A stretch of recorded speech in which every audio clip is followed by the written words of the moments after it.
Près de Belfort, le propriétaire de la source de Velminfroid est un homme très fier.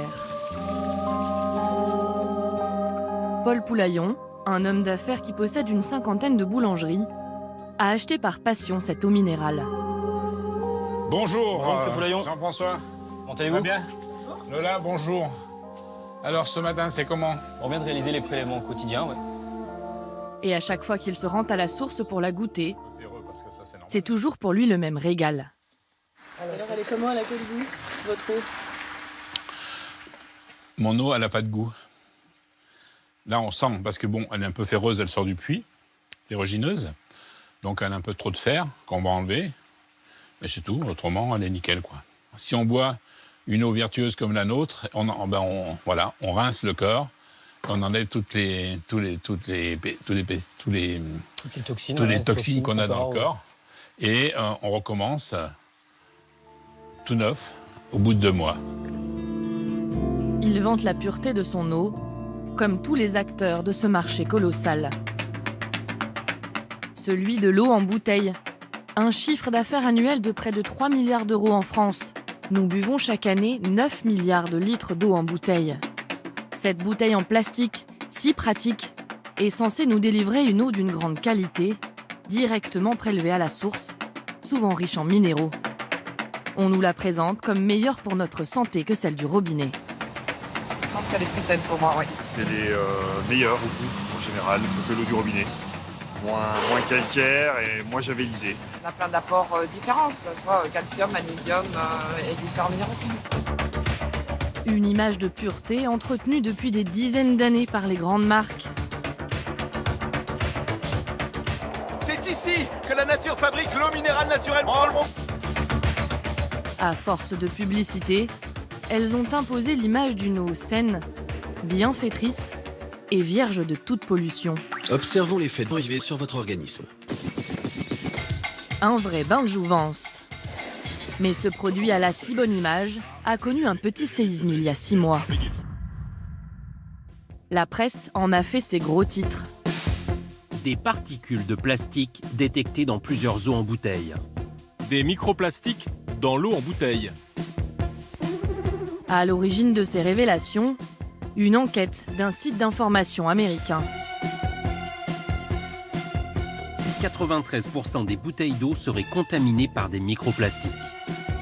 Une contamination inimaginable qui trouble soudainement le monde enchanté de l'eau en bouteille.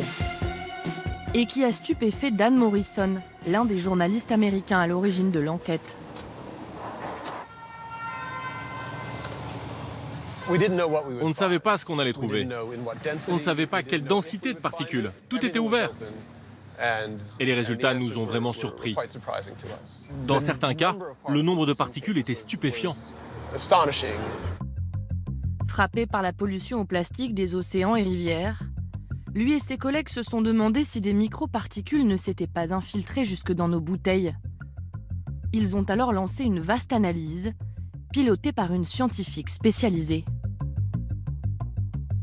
On a collecté plus de 250 bouteilles des 5 continents, dans plusieurs villes de la plupart des pays. On voulait une grande diversité sur toute la planète, des marques internationales, mais aussi des marques nationales. Parmi les marques mises en cause, 2 sont commercialisées en France. Et même si les effets sur la santé sont pour l'instant inconnus, ces particules que l'on voit ici au microscope, c'est un scandale sanitaire en puissance, selon le journaliste. Des milliards de personnes boivent cette eau et la consomment tous les jours. Et le fait que personne ne sache exactement ce que ça veut dire montre qu'il faudrait se pencher sur le problème. Je pense que les gouvernements devraient étudier cela, les instances de contrôle devraient étudier cela et les producteurs d'eau en bouteille devraient aussi étudier cela. Alors comment en est-on arrivé là? Et faut-il renoncer à l'eau en bouteille pour se rabattre sur celle du robinet? Pourtant, cette eau que l'on achète en grande surface, elle nous coûte cher. La bouteille d'1,5 litre se vend en moyenne 50 centimes. Un prix 150 fois plus élevé que l'eau du robinet. Alors comment certaines d'entre elles peuvent-elles être contaminées avec des particules de plastique? Pour comprendre, nous avons demandé aux grandes marques d'eau de nous montrer comment elles travaillent. Mais la plupart d'entre elles appartiennent à des groupes agroalimentaires à la communication verrouillée. Au moment de notre demande de tournage, à les entendre, elles étaient toutes débordées. En fait, pour nous, la période estivale, c'est un peu compliqué. Comme il y a une activité qui est un petit peu plus importante à partir de l'été, là, ce sera malheureusement pas possible. Les unes après les autres, elles refusent notre reportage. Malheureusement, on va pas pouvoir faire suite. C'est une période qui est assez chargée pour eux et ils ne peuvent pas gérer ce tournage. Non, on ne fera pas le sujet avec vous. Une seule a accepté de nous ouvrir les portes de son usine. C'est la petite marque indépendante près de Belfort. Première question. L'eau peut-elle être contaminée avant d'être mise en bouteille ? Cette eau minérale haut de gamme fait un long chemin de 1600 ans, 150 mètres sous terre. Elle traverse différentes couches géologiques et se charge en minéraux. Elle est ensuite pompée dans ce puits.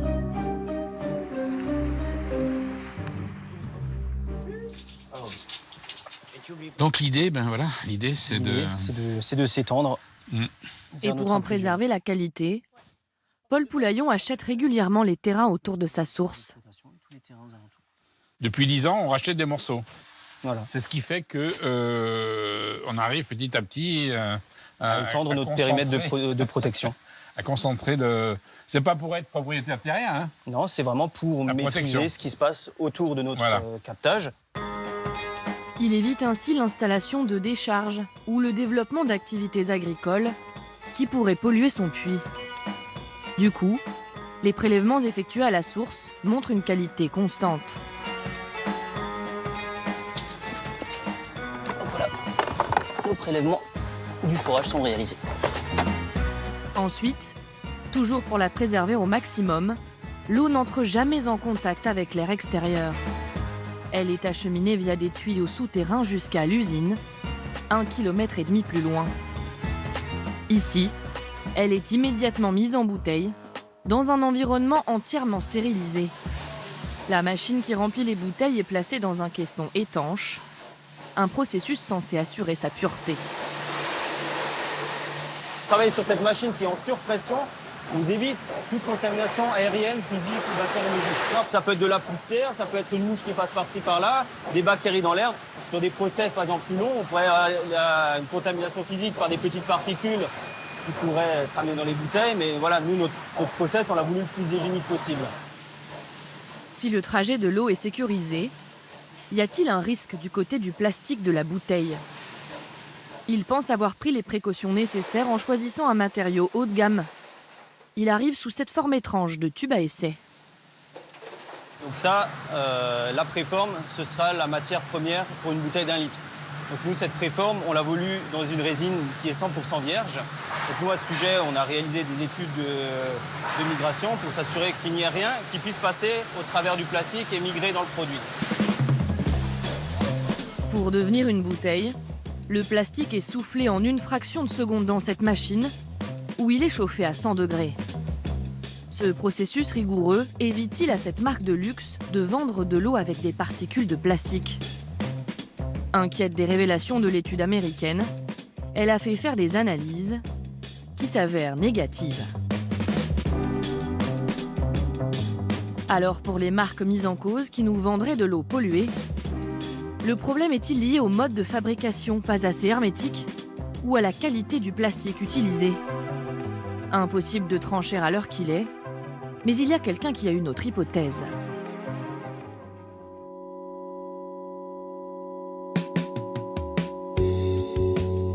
Un homme fasciné par ce spectacle, la valse des bouts de plastique trempés dans l'eau. Vincent Vernet, professeur au CNRS de Clermont-Ferrand, consacre sa carrière à comprendre comment le plastique se dégrade au fil du temps. Ces morceaux vont barboter pendant 40 jours. Ici, c'est une bouteille d'eau en PET qu'on a découpée en petits morceaux et qu'on met dans l'eau. Ici, c'est une barquette de beurre en polypropylène, pareil, qu'on a découpé et qu'on met dans l'eau. Et ça, c'est un sac en plastique, c'est les sacs qu'on nous donne dans les supermarchés pour les fruits et légumes, sacs qui sont dits biodégradables. Hein. Grâce à ses longues observations devant ses aquariums, il pense avoir découvert comment du plastique peut se retrouver dans l'eau. Ce qui est intéressant dans ces expériences, c'est que si on n'allume pas la lumière, si on reste dans l'obscurité, il ne se passe rien.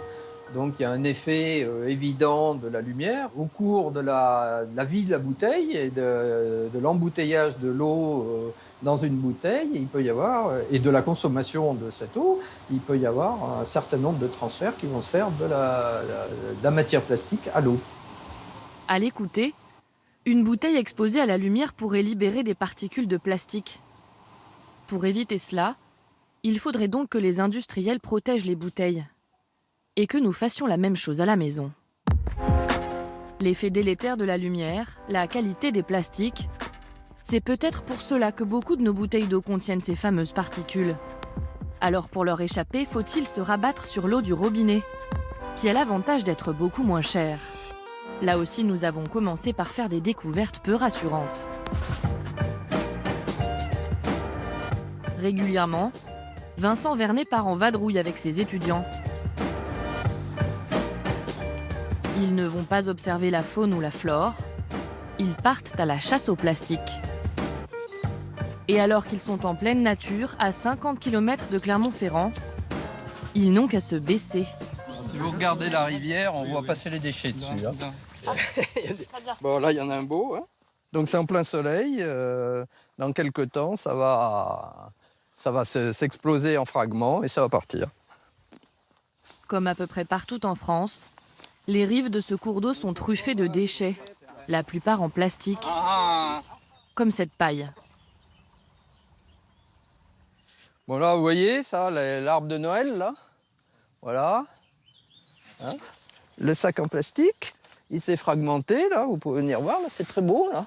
Il s'est complètement fragmenté, il s'enterre, là. C'est un objet qui est exposé au soleil, qui vieillit au soleil, et puis qui se retrouve dans les sédiments de la rivière. Ah mais tiens! Eh ben voilà. Alors tous ces déchets plastiques finissent-ils par se décomposer en particules dans la rivière? Ce serait inquiétant quand on sait que 40% de l'eau du robinet est prélevée dans les fleuves et lacs. Dans l'autre sens, voilà, dans le sens du courant. Alors régulièrement, l'équipe de scientifiques fait des prélèvements. Tu savais pas que tu viendrais faire ça, Nicolas, hein? Qu'ils passent au crible à leur retour au laboratoire.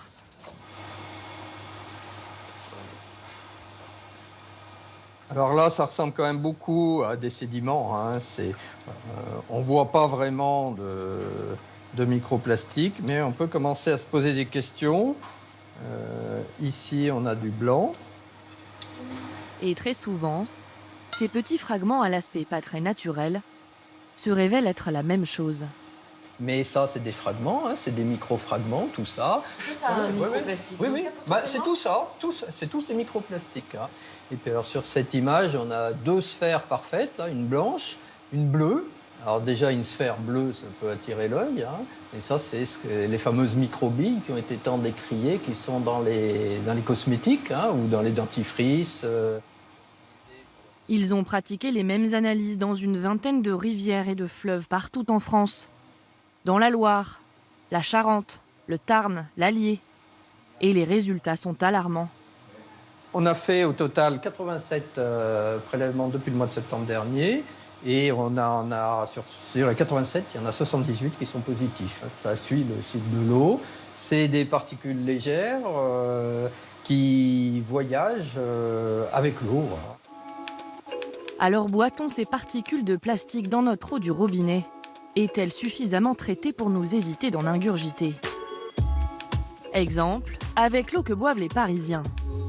Elle vient pour moitié de la Seine et de la Marne, et pour moitié des sources souterraines. Avant de la servir aux habitants, une partie est traitée ici, à L'Haÿ-les-Roses. Une usine de production sous la responsabilité de David Petit. Pour être nettoyée, elle suit un long parcours. D'abord filtrée par du sable et des charbons actifs. À ce moment-là, 99% des particules les plus grosses sont stoppées. Mais le nettoyage de l'eau ne s'arrête pas là. Elle passe ensuite dans cette impressionnante salle et ses 1500 modules d'ultrafiltration. À l'intérieur, des fibres capables d'éliminer l'infiniment petit. Donc sous l'effet de la pression, l'eau qui rentre dans la fibre va venir sortir par la paroi de la membrane, en piégeant les particules à l'intérieur de ces pores. Donc là, on est sur une filtration de 0,01 micron. C'est 10 000 fois plus petit que les plus minuscules microplastiques détectables aujourd'hui.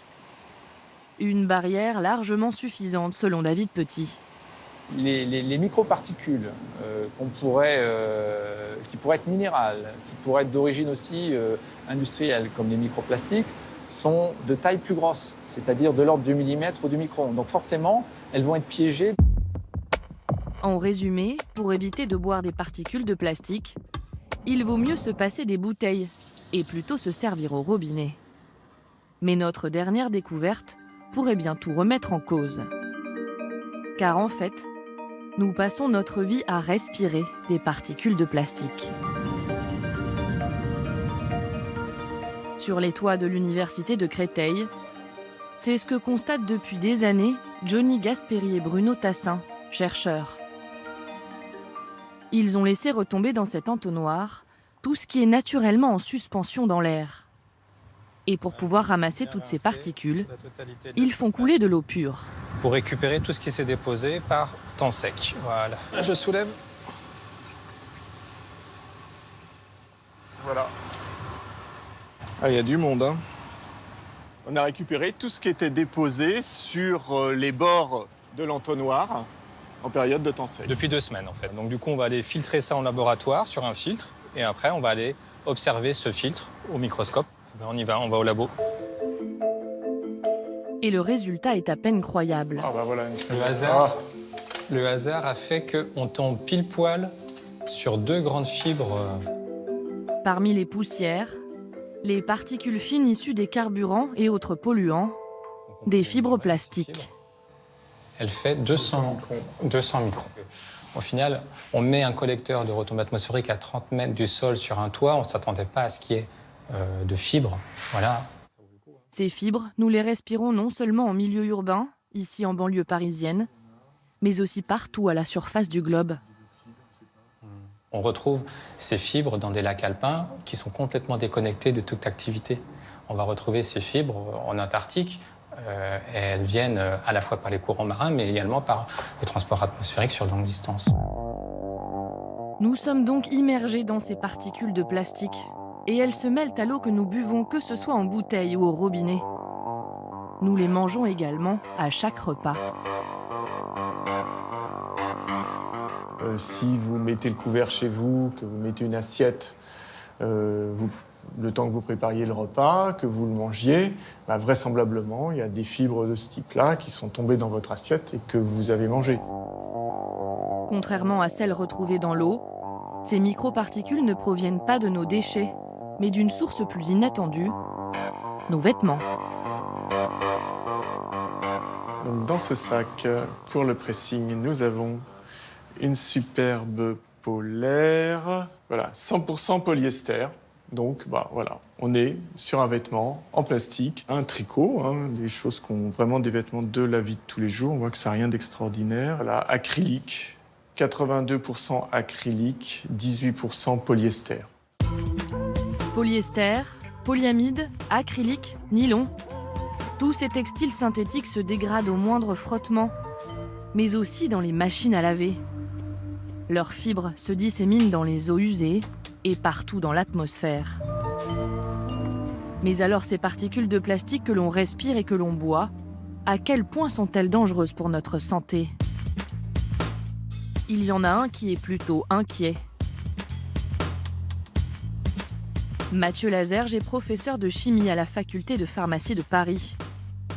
Aujourd'hui, aucune analyse complète n'a été faite sur les conséquences pour l'homme. En revanche, il existe une étude plutôt inquiétante sur les effets des nanoparticules de plastique, encore plus petites que les microparticules, sur les poissons. Donc les poissons ont des troubles neurologiques, ils se déplacent plus lentement dans l'aquarium, changent de direction moins souvent et se nourrissent également plus lentement. L'Organisation mondiale de la santé a lancé une vaste étude sur les effets des particules présentes dans les bouteilles. Mais il faudra des années avant d'avoir les résultats. Ça paraît beaucoup plus simple d'enlever directement et progressivement les plastiques synthétiques de notre monde, plutôt que d'attendre les résultats de ce type d'études. À nous de changer nos habitudes, mais aussi aux industriels de nous proposer une alternative aux bouteilles en plastique. Certains, comme la marque d'eau minérale près de Belfort qui nous a ouvert ses portes, proposent dorénavant à leurs clients de revenir à la bonne vieille bouteille en verre.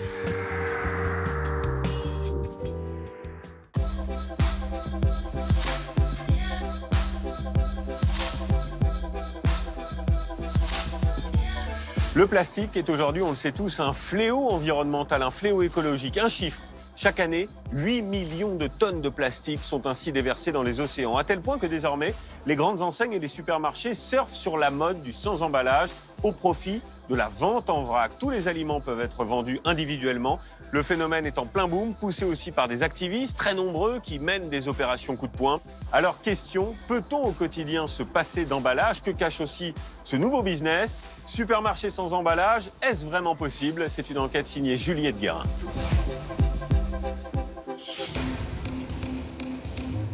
Dans un jardin parisien, à l'abri des regards, des jeunes gens préparent leur coup d'éclat. Via les réseaux sociaux, ils se sont donné rendez-vous pour en découdre avec un ennemi commun et perfide, les emballages en plastique. Ils appellent cela une plastique attaque. À la tête de cette opération, Arnaud, 20 ans. On dépose tout, on part et puis voilà, c'est vraiment d'un coup d'un seul, c'est très court. C'est une attaque éclair. C'est ça, c'est une attaque éclair. Ouais. Tout le monde là, la plastique attaque, à tous ceux qui veulent participer. Rappelez-vous que c'est pacifique, hein. N'hésitez pas à en parler à tout le monde dans le magasin, aussi pour qu'ils déballent leur plastique avec nous. Bon bah vas-y, c'est parti. Leur cible, un supermarché au bout de la rue. En quelques instants, ils sont une cinquantaine à faire irruption dans les rayons. La chasse au plastique inutile est ouverte. Ils se nichent parfois là où l'on s'y attend le moins. Au rayon fruits et légumes, par exemple. On voit du coup qu'il y a 3 salades qui sont vendues individuellement. Et dans ce sachet plastique, il y a encore une barquette en plastique à l'intérieur. Là, pour le coup, l'intérêt d'avoir la barquette en plastique à l'intérieur, elle est vraiment minime en fait. Ce qui révolte le plus les organisateurs de cette plastique attaque, c'est le rayon bio. Dans ce magasin, il est loin d'être épargné par les emballages. Un paradoxe pour des produits censés être plus vertueux. Est-ce qu'on n'aurait pas simplement pu les mettre en vrac, simplement? C'est des questions, encore une fois, qu'on pose. Malheureusement, ce n'est pas si simple.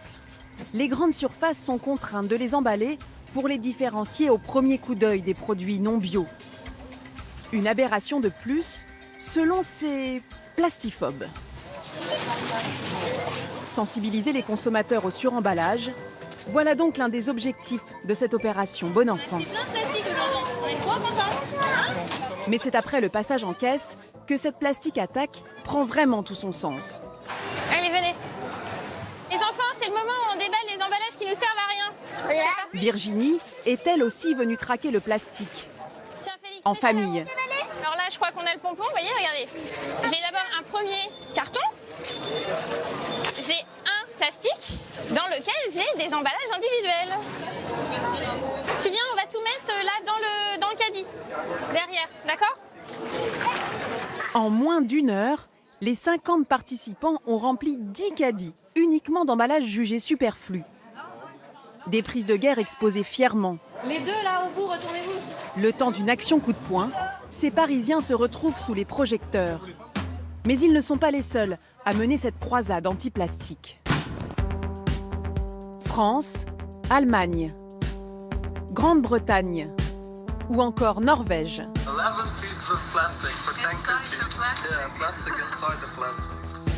Les plastiques attaques se multiplient un peu partout en Europe.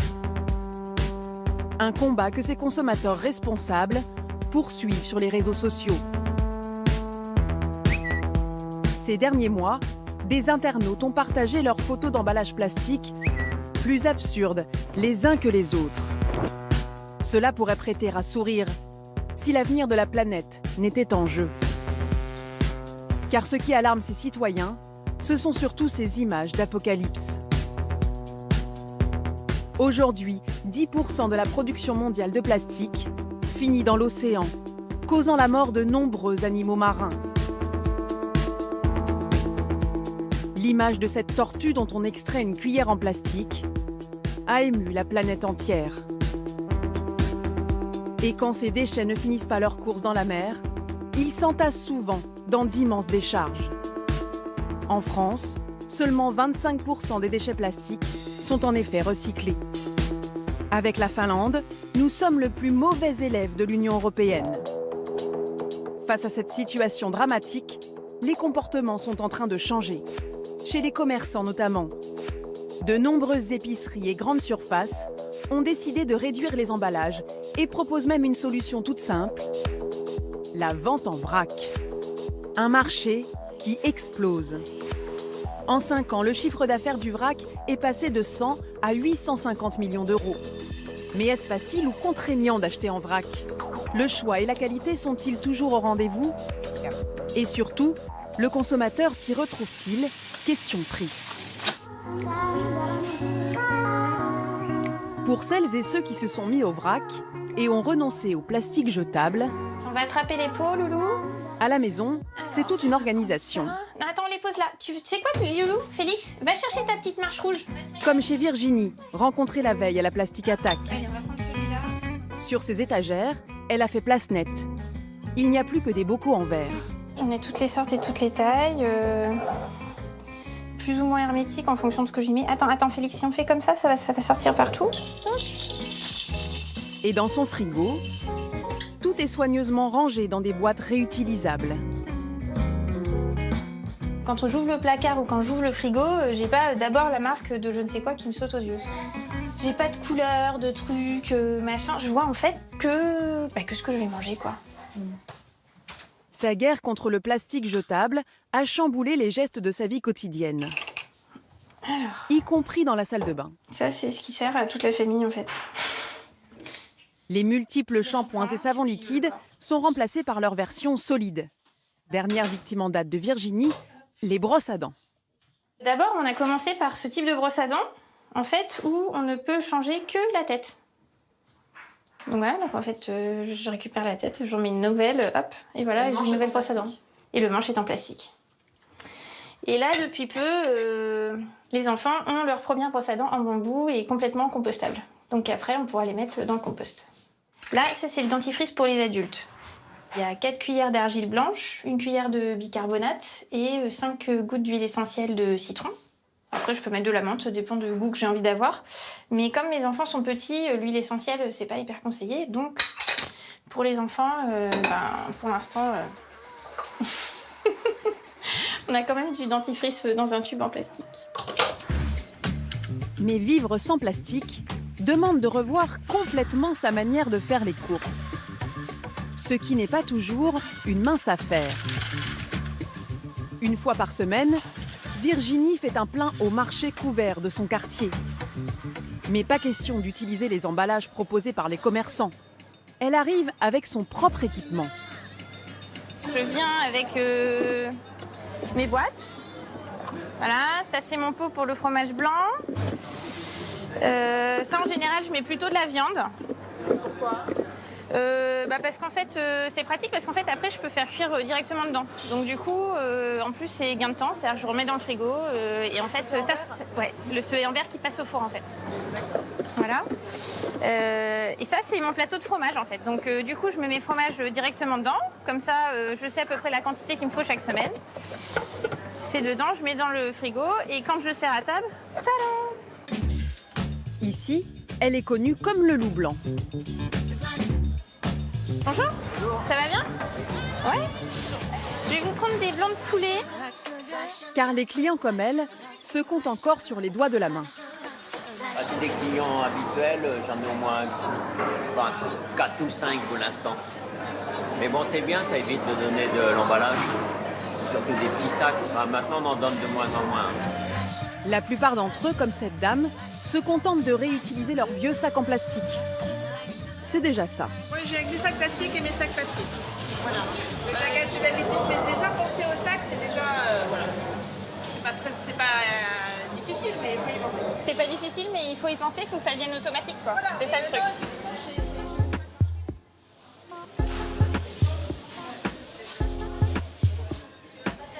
Virginie a mis en place une organisation minutée.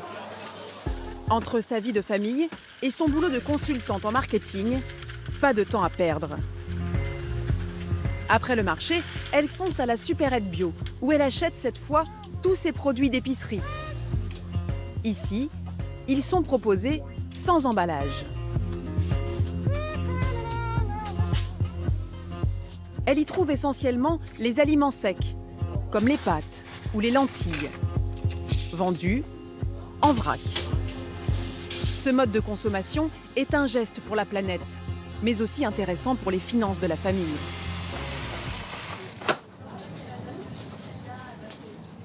Ça, c'est les céréales pour le petit déjeuner de mes enfants. Et l'avantage, c'est que je ne suis pas obligée d'en prendre un paquet de 300 grammes.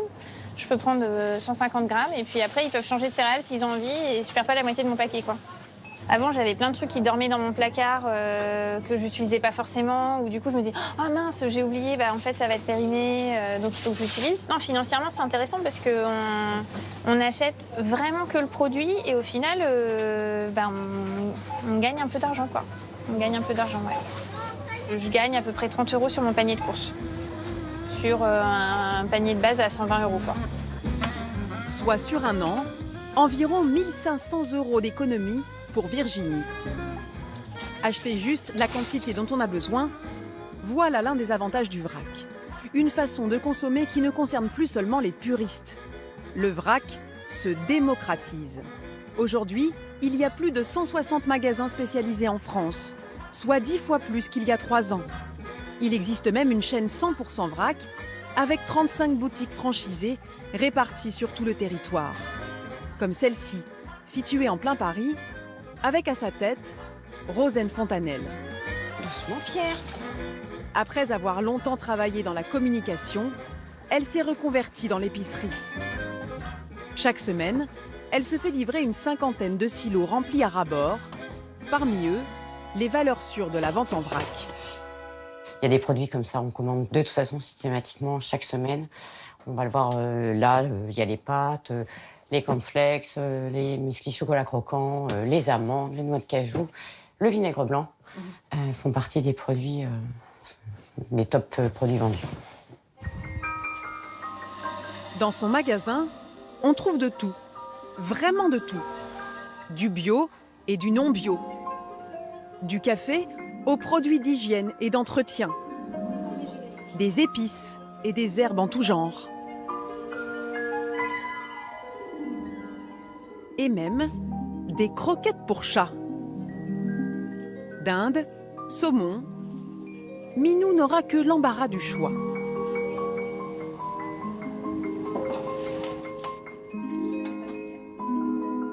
On a tout sauf le frais. Aujourd'hui, on a 750 références dans le magasin.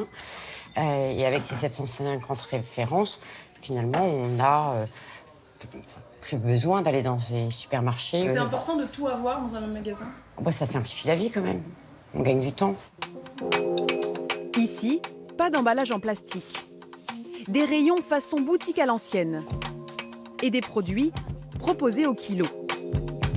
Pour les clients un peu déboussolés, Rosane et Lucille, l'autre épicière, sont là pour les guider. Vous venir avec vos propres contenants. D'accord.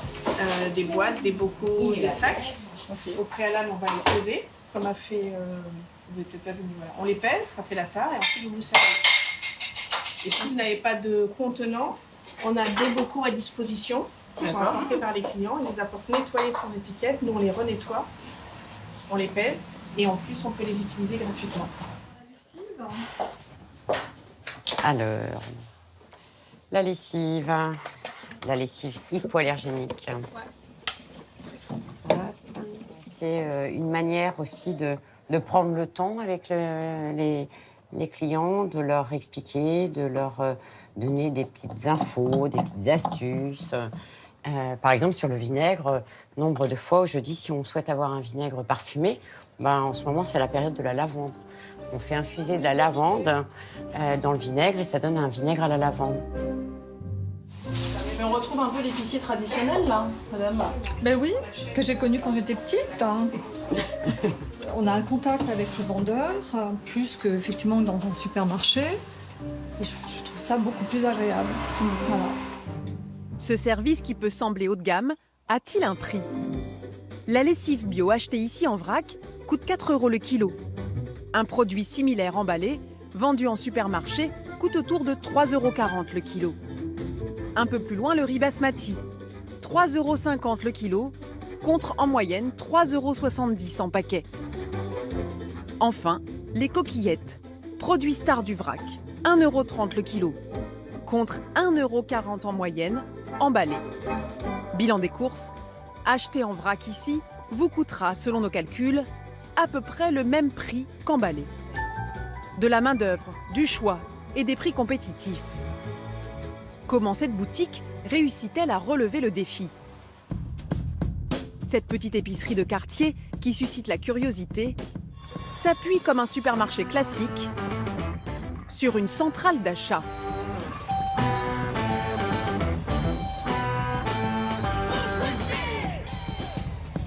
Là, c'est OK, 17 qui arrive. À l'origine de ce concept créé en 2013, Didier Onreta. 25 ans dans la grande distribution lui ont permis d'ouvrir les yeux sur les aberrations des emballages. Désormais, il est en guerre contre le plastique. Il n'a pas encore réussi à l'éradiquer totalement de sa chaîne de distribution, mais c'est en bonne voie. Donc typiquement là, on est sur un conditionnement de 5 kg de pâtes semi-complètes, bio.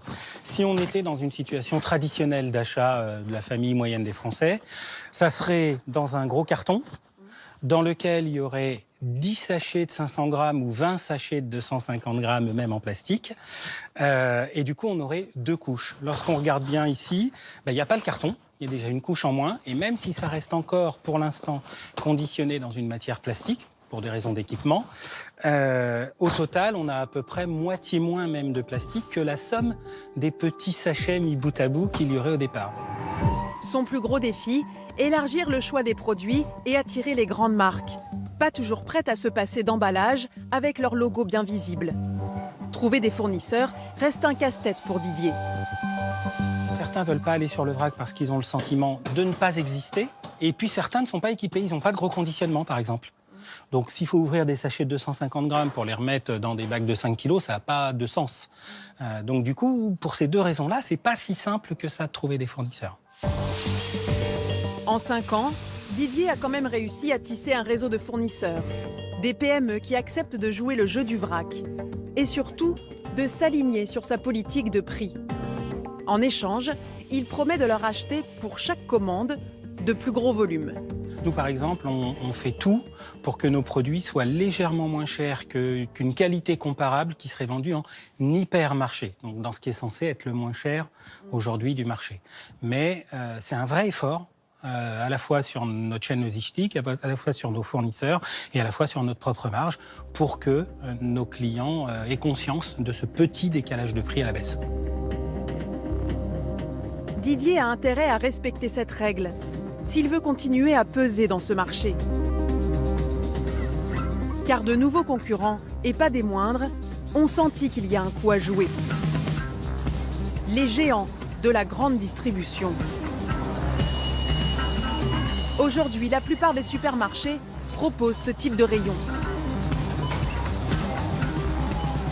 Benoît Garbe, responsable d'une grande surface en région parisienne, bonjour, nous a ouvert ses portes. Bonjour Sébastien. Bonjour. Ça se passe bien? Journée? Ouais. Très bien. Nos clients sont satisfaits? Ah super, oui. Il est fier de nous faire découvrir son rayon vrac, flambant neuf. C'est super. Vous avez une superficie de 750 m² qui vient d'être ouverte hier pour nos clients et nos consommateurs. Voilà. D'accord, il y a du vrac. Et beaucoup de vrac. Installés au beau milieu de cet hypermarché, les mêmes silos que ceux des petites épiceries. 150 références, les incontournables céréales et fruits secs, mais aussi du shampoing, du vin et de l'huile d'olive. Là encore, servi par un personnel dédié. Ce géant de la grande distribution a déjà équipé en vrac la moitié de ses hypermarchés, soit une centaine de magasins. Mais fait-il en sorte que le vrac, si vertueux pour la planète, ne soit pas plus cher pour le consommateur? Nous avons comparé dans ce magasin les prix au litre ou au kilo de 3 produits des rayons vrac et emballés. De l'assouplissant, du riz et des pâtes bio. À chaque fois, les produits vendus au poids se révèlent sensiblement plus chers que la marque du distributeur emballé. Pour justifier cette légère différence, le directeur du magasin met en avant le positionnement haut de gamme de son rayon vrac. Pour nous, il faut que ça reste bio. C'est-à-dire que nos produits soient de qualité. C'est-à-dire qu'on veut qu'on ait du goût, on veut du vrac, mais aussi on veut que surtout que les produits soient de qualité. Dans ce rayon inauguré la veille, tout est neuf et parfaitement propre. Mais à l'usage, le vrac des grandes surfaces reste-t-il aussi impeccable? L'hygiène est-elle respectée? Pas toujours. En caméra discrète, nous avons testé plusieurs enseignes de la grande distribution, dont un supermarché bio. Au premier coup d'œil, nous repérons plusieurs manquements à l'hygiène. Comme ces becs verseurs poussiéreux, ces rayons jonchés de miettes, ou des sacs abandonnés par les consommateurs, des pelles manquantes ou pas très propres. Et même ici, une mythe alimentaire. Pour Célia Renson, à la tête d'une association de professionnels du vrac, certaines grandes enseignes doivent encore améliorer leurs pratiques. Faire la démarche d'avoir un rayon vrac, c'est bien, mais ça n'est pas suffisant. Il faut aller jusqu'au bout de la démarche et mettre de la main-d'œuvre qualifiée, donc c'est-à-dire formée, qui connaissent les règles applicables au vrac, mais également les règles d'hygiène et qui s'y tiennent, c'est-à-dire qu'ils entretiennent ce rayon. L'hygiène, talon d'Achille pour certains, clé du succès pour d'autres.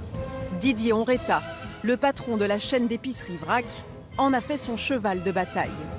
Pour l'entretien des bacs des magasins d'Île-de-France, il fait appel à ce centre spécialisé.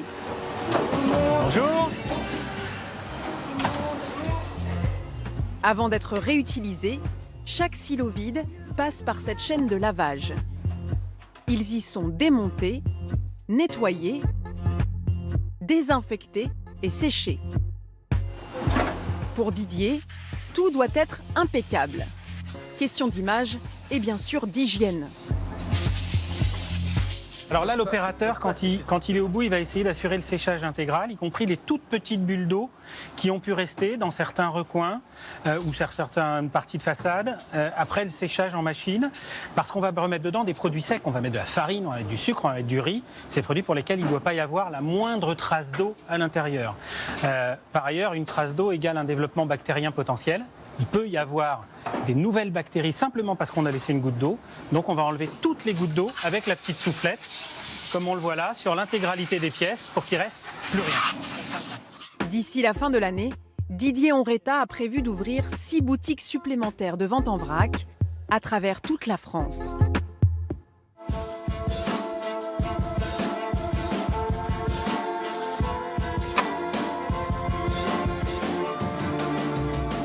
Voilà, et sachez que l'État français a aussi pris les devants, puisqu'à horizon 2025, 100% du plastique produit et consommé en France sera normalement recyclé. Merci de votre fidélité, on se retrouve très vite sur France 2. Et d'ici là, restez curieux. Ciao.